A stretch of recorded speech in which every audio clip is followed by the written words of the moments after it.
sequestro de dados nas redes sociais vem atormentando a vida dos usuários de celular.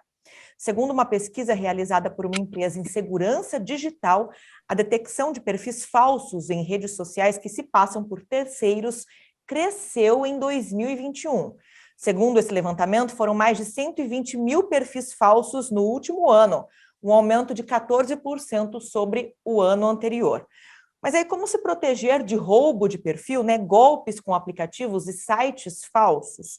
Para isso, nós recebemos hoje, aqui no programa Espaço Aberto, em formato virtual pela TV e Rádio Câmara Bauru, o doutor Leonardo Góes de Almeida, que é especialista em Direito Digital, vai explicar um pouquinho para a gente e dar dicas sobre segurança na internet. Leonardo, eu queria te agradecer por ter aceito o convite para falar conosco. Eu que agradeço o convite da Rádio e da TV Câmara. Aliás, Leonardo, que é sócio do escritório Maia Sociedade de Advogado aqui de Bauru. Vamos lá, falando sobre o tema de hoje, a gente tem uma infinidade, né? Tem visto uma infinidade de golpes sendo aplicados, seja clonagem de WhatsApp, seja roubo de perfis de Instagram, venda de eletrodoméstico nos stories, perfis falsos de promoções. Muitas pessoas acabam caindo, mesmo pessoas esclarecidas, né? Usuárias praticamente o tempo todo dessas redes, acabam sendo vítimas desse tipo de golpe. Hoje, quais são os principais tipos de golpes praticados na internet? Bom, Lidiane, conforme você mesma disse, a gente está vendo uma enxurrada de golpes, principalmente no Instagram, né? Pessoas que estão acostumadas a utilizarem seus perfis, seja de ordem pessoal ou profissional, e às vezes eles não fazem nada, né? Como assim não fazem nada? Às vezes não clicam em nenhum link estranho, não passam os seus dados, simplesmente são vítimas de vazamento de banco de dados. Então, a gente tem hoje um mercado paralelo de venda de dados e, normalmente, as pessoas repetem a senha, né? E as senhas que vazam num determinado e-commerce, num determinado site, se confunde, às vezes, com a senha que usa no seu Instagram, no seu Facebook, no seu e-mail pessoal. Então, essa modalidade de golpe tem crescido bastante. E, além disso, que já virou, infelizmente, contumaz, o WhatsApp também, as pessoas acabam inocentemente passando os códigos de verificação numa dupla autenticação, enfim, e a técnica de phishing, né, de pescaria também, que é você clicar em URLs, links suspeitos. Que são essas promoções de viagens, né, bem atrativas, né, normalmente promoções em hotéis, restaurantes, as pessoas acabam se confundindo, né, Leonardo? O que acontece é o seguinte, o que o cracker ele tem a mania de fazer? Às vezes não é nem cracker, né? Porque o hacker do mal, que é assim chamado, às vezes tem um conhecimento mais profundo de informática e faz algum tipo de invasão ou acaba armando algum tipo de golpe ali para as demais pessoas. Só que o que eu venho percebendo aí, e muitos acabam caindo, você segue um hotel, você entra no Instagram, segue um hotel, segue uma companhia de viagem, enfim, um resort, e do jeito que você colocou para seguir, automaticamente te segue de volta, não aquele perfil, mas um similar, que tenta se passar pelo hotel principal. E, às vezes, a pessoa nem percebe que se trata de um outro perfil e acaba cedendo seus dados, né? Seus dados pessoais. E isso é uma tática também bastante utilizada aí, pelos criminosos virtuais. Quer dizer, a gente mesmo acaba fornecendo munição para ser vítima de golpe, sem querer, né? Exatamente, exatamente. Eu faço uma brincadeira, Lidiane, que a minha avó, né, no auge lá dos seus 80 anos, ela pegou uma dica muito valiosa e ela utiliza diuturnamente as redes sociais. Eu falei, vó, nunca clique no azulzinho. Ela aprendeu, ela nunca clica nos links. Agora, Leonardo, a finalidade é sempre tirar dinheiro da vítima. Existem outras finalidades, encontros amorosos, alguma coisa assim? O que é que você observa? Existe. Aliás, está em voga agora, né, um documentário num streaming famoso falando do golpista de um aplicativo de relacionamento, né? E existem em várias escalas, né? Em várias escalas. Existe extorsão de ordem amorosa, se assim eu posso dizer, é um eufemismo para extorsão sexual, enfim. Sim. Às vezes as pessoas se passam por outras, acabam aí chancelando algum tipo de encontro e depois, enfim, seja pessoal ou só virtualmente, acaba pagando caro, porque às vezes troca algumas intimidades, vídeos, fotos íntimas, enfim. Tudo aquilo que a gente acaba observando no mundo real, Lidiane, entre aspas, o mundo real, porque o virtual é o mesmo, a gente tem aqui na internet uma potencialidade absurda dos golpes já convencionais. Então, começou lá com o golpe do bilhete premiado na porta da lotérica e agora se estendeu para tudo que é golpe sofisticado nas mídias sociais. E esses golpes que envolvem aplicativos de relacionamento ainda tem um outro viés, né, um outro ingrediente, que é a questão emocional. Então, o envolvimento emocional, e não apenas financeira, a motivação, a atratividade financeira, mas o envolvimento emocional da vítima, né?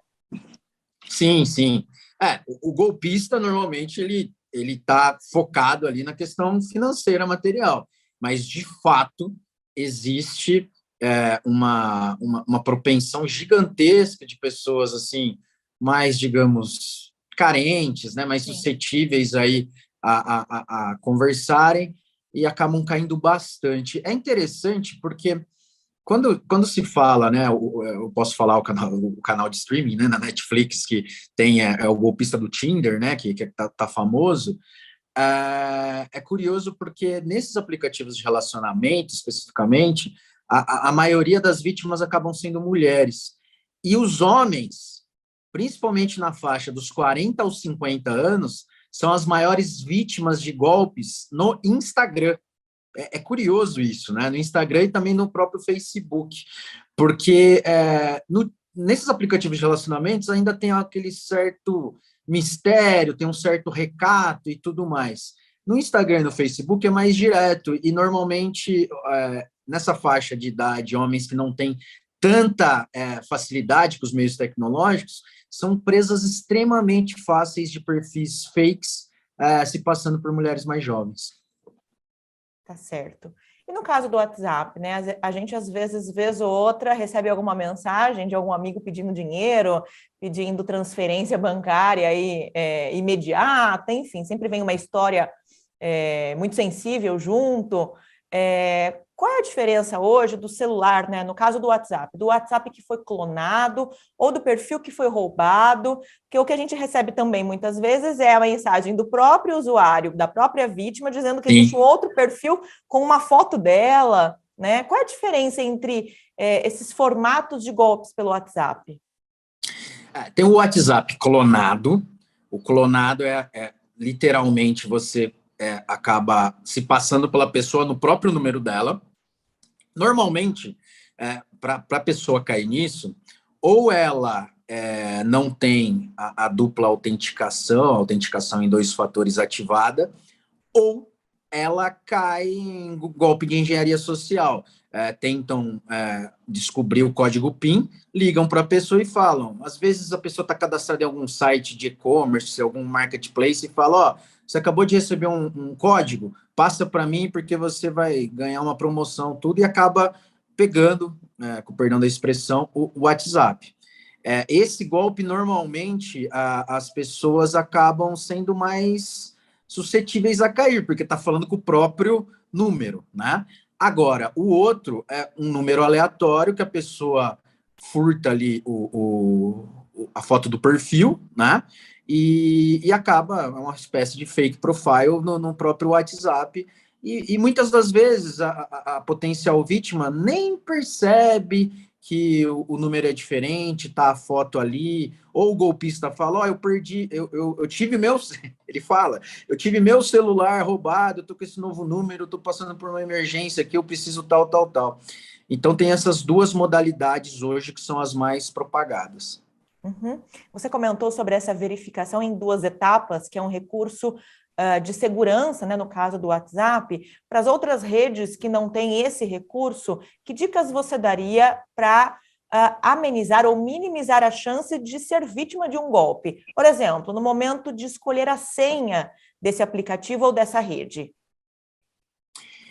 Hoje, boa parte, assim, a maioria dos aplicativos mais utilizados no dia a dia tem essa opção. É que a grande maioria dos usuários não sabem que existe essa opção. Agora, mesmo nos que tem e nos que não tem, você não pode utilizar senhas fáceis. Você tem que fazer uma combinação de caracteres e números, caracteres maiúsculos, minúsculos, caracteres especiais, para ter aquela senha que a gente chama de senha forte. Mas daí alguém pode pegar e falar assim: como que eu vou decorar um monte de senha forte? Hoje, o mais usual, Lidiane, é você ter um cofre de senha, um aplicativo que é um gerenciador de senhas, né? Existem no mercado aplicativos gratuitos e existem alguns pagos. Por quê? Ali ele acaba sugerindo para você senhas extremamente fortes, que são difíceis de serem quebradas, porque além de você, uma senha fácil, ter essa senha vazada, existem hoje técnicas crackers para você tentar descobrir a senha, você tenta forçar todas as combinações para chegar à senha. Se as contas mais fácil a senha mais tranquilo quebrar a senha. Então, eu sugiro que você tenha um aplicativo gerenciador de senha, aí você vai ter uma senha mestra, essa sim você vai ter que fazer de um jeito mais sofisticado, e você guarda a senha. E lembrando que todo recado, toda vez que você vai cadastrar uma senha, seja no banco, seja no aplicativo, seja onde for, está escrito: a senha é pessoal e intransferível. Então, senhas fortes e não conte para ninguém. Uhum. A sincronização entre aplicativos, entre dispositivos, entre perfis, acaba merecendo uma atenção especial? Você vê algum risco? Por exemplo, eu tenho uma conta numa plataforma, e aí eu sou uma usuária do Google, e aí eu vou sincronizar as minhas várias redes na conta do Google. Você acha que isso é perigoso? Existe alguma dica de segurança nesse sentido também, Leonardo? Essa integração de contas, de plataformas, é uma baita de uma facilidade, convenhamos, né? E, em tese, em tese, você tem nas grandes plataformas, seja ali no Android, ali com o Google Play, ou seja, no iOS com a Apple Store, verificações dessas integrações, de modo que você não corra riscos demasiados. Porém, também você, pela internet, diretamente ali, existem essas opções de integração. O que os especialistas recomendam, né? Que se faça essa integração entre plataformas famosas, plataformas que você tem uma confiabilidade. Você não, né? O mercado, no geral, tem uma confiabilidade acima da média. Tente não integrar isso com plataformas, aí não é nem menosprezando, nem desdenhando, mas plataformas desconhecidas. Às vezes é um começo, ok, oferece essa opção, e com o tempo vai se consolidar. Mas esse é um outro meio também que acaba se vazando dados pessoais e as pessoas acabam sendo lesadas. Certo. Bom, fui vítima de um golpe, socorro. Qual é o primeiro passo? Quem eu devo acionar? Aciono diretamente a empresa gerenciadora do aplicativo, né? No qual eu fui a vítima do golpe. Como é que eu faço isso? Como eu devo fazer esse contato? A empresa tem um prazo para resolver o meu problema. E é importante também fazer um boletim de ocorrência. O que você recomenda? Eu vou de forma bem geral, porque existem algumas especificidades a depender do caso, né? Mas, via de regra, é importante sim fazer um boletim de ocorrência. Mesmo que aquilo não seja uma infração de ordem penal, pelo menos você tem uma forma de documentar isso, né? E hoje, por exemplo, aqui no estado de São Paulo, mas na grande maioria das das polícias civis do Brasil, você tem como fazer o boletim de ocorrência online. Então, já é uma facilidade, né? Então, você acaba fazendo prova disso. Então, você fazendo um boletim de ocorrência, eu acredito que seja um primeiro passo, mas lembrando que, para você fazer o boletim de ocorrência, você tem que narrar de forma bem explícita e pormenorizada o que de fato aconteceu. Então, tem que estar acompanhada dos prints, né, das capturas de tela. Então, é importante que você faça também toda essa coleta de provas. As provas que podem vir a perecer, que podem se perder, hoje você tem dois meios, né?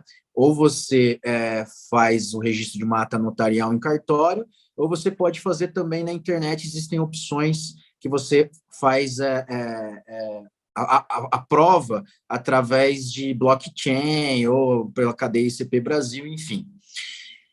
Feito isso, tente primeiro conversar com a empresa que tecnicamente te lesou. Por que tecnicamente? Porque na maioria das vezes não é a empresa que te lesou, foi um terceiro se passando por ela. E hoje, Lidiane, as empresas têm, na jurisprudência e na própria legislação, utilizado a culpa exclusiva da vítima, quando eu, usuário, fui negligente, eu, usuário, fui imprudente, às vezes até mesmo imperito, enfim. Mas tente negociar. Se a coisa estiver difícil, eu sugiro que você procure o advogado de sua confiança. Ok. Existe um prazo para que essas situações sejam resolvidas? No caso do WhatsApp, por exemplo, né, que é quem gerencia as contas, existe um prazo legal para isso? A empresa deve se manifestar num período X de horas, por exemplo. Eu até te peço desculpas que eu não havia respondido. Não tem. Não existe um prazo pré-definido. Hoje, o que acontece? No WhatsApp, quando você é vítima, você deve entrar em contato lá com o suporte em inglês, @whatsapp.com, narrando o que aconteceu, tente bloquear o quanto antes, e normalmente o prazo deles é de 7 dias para devolução, ok? O WhatsApp, ele é de propriedade da Meta, que hoje é dona tanto do Facebook, do Instagram, da Oculus, enfim. Nessas outras redes sociais, não tem um prazo específico, tá? Normalmente você recupera uma conta de Instagram de 48 a 72 horas. Então, assim, é muito caso a caso administrativamente. Agora, se você for resolver judicialmente, aí o prazo é aquilo que o juiz determinar. Uma última pergunta, Leonardo. No caso de identificados os cybercriminosos, vamos identificá-los assim, quais são as punições previstas em lei hoje para os crimes virtuais? Hoje existem vários, vários tipos penais envolvendo cybercrimes, né? Começou lá atrás, teve a Lei Caroline Dickmann, que era a invasão de dispositivo e instalação de vulnerabilidade. Mais recentemente, houve algumas inovações envolvendo a questão de material íntimo compartilhado, crime de stalking, né? Perseguição, enfim. Então, existem alguns crimes próprios, mas a grande maioria hoje acaba continuando sendo 171 do Código Penal, estelionato, né? Então, ou própria extorsão, enfim. Então, em caso de identificação desses cybercriminosos, eles vão responder pela legislação penal ordinária.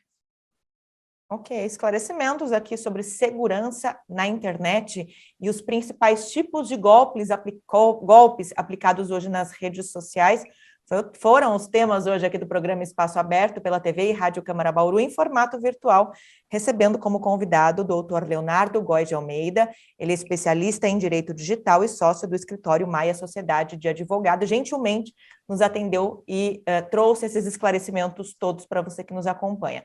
Leonardo, obrigada pela participação, por ter aceito o convite. Eu que agradeço e eu estou sempre à disposição de vocês. Nós aproveitamos para agradecer você também pela sintonia e lembramos que esse programa fica disponível na íntegra para você acessar pelo YouTube. Procure nosso canal, TV Câmara Bauru. Até a próxima!